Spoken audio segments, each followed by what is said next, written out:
Assalamualaikum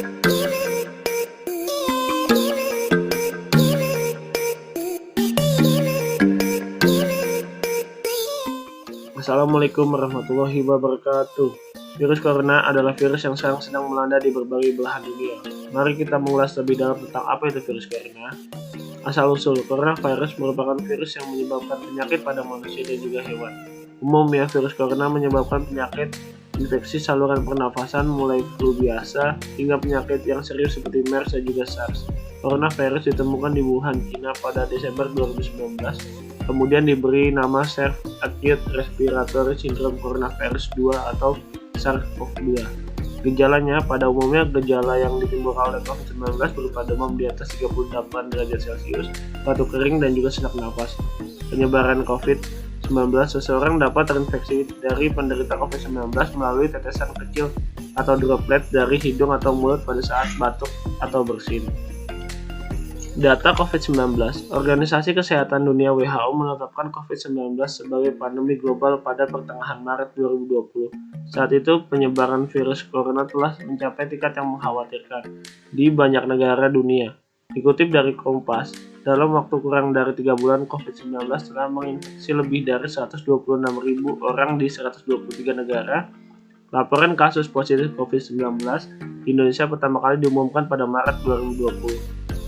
Terkonfirmasi pada tanggal 16 November 2021, terdapat 4.251.423 terkonfirmasi positif, 8.339 dalam perawatan, 4.099.399 orang sembuh, dan juga 143.685 meninggal dunia.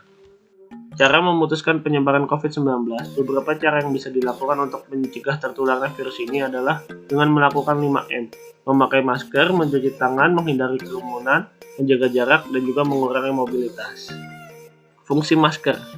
Pertama, ketika seseorang tidak menggunakan masker dan dirinya membawa virus corona, lalu berbicara dengan orang lain yang merupakan sekelompok rentan dan juga tidak menggunakan masker, maka penularan bisa terjadi 100%.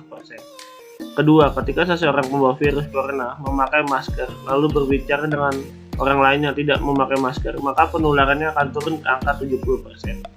Dan yang ketiga, ketika seseorang yang belum tertular virus COVID-19 memakai masker lalu berbicara dengan orang lain yang mungkin OTG tetapi tidak menggunakan masker, risiko penularannya hanya 5%. Masker kain. Sesuai dengan anjuran Kementerian Kesehatan Republik Indonesia, masyarakat disarankan untuk memakai masker kain ketika harus berpergian keluar rumah. Masker kain tersebut dapat menghalau sebagian percikan air liur atau droplet yang keluar saat berbicara, menghela nafas, ataupun batuk dan juga bersin. Gunakan masker kain selama maksimal 3 jam, setelah itu ganti dengan masker yang bersih. Yang kedua, masker bedah.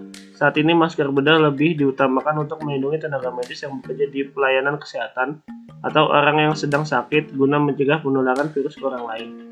Yang ketiga, masker N95. Masker N95 juga efektif untuk mencegah penularan virus COVID. Masker ini tidak hanya mampu menghalau percikan air liur saja, tetapi juga partikel kecil di udara yang mungkin mengandung virus. Namun, masker N95 tidak disarankan untuk penggunaan sehari-hari, dikarenakan desainnya yang membuat orang pemakainya bisa sulit bernafas, gerah, dan tidak betah memakainya dalam jangka yang agak lama. Lalu hand sanitizer. Ardiana Purnama Dewi SPKK mengatakan mencuci tangan selama 20 detik dengan air mengalir dan sabun menjadi cara paling efektif untuk membunuh virus COVID-19. Sayangnya, terkadang fasilitas air bersih atau air mengalir non bersih serta sabun terkadang sulit ditemukan di tempat tertentu. Dalam kondisi ini, penggunaan hand sanitizer yang mengandung bahan aktif sangat direkomendasikan karena terbukti cukup efektif mampu membunuh virus dan bakteri.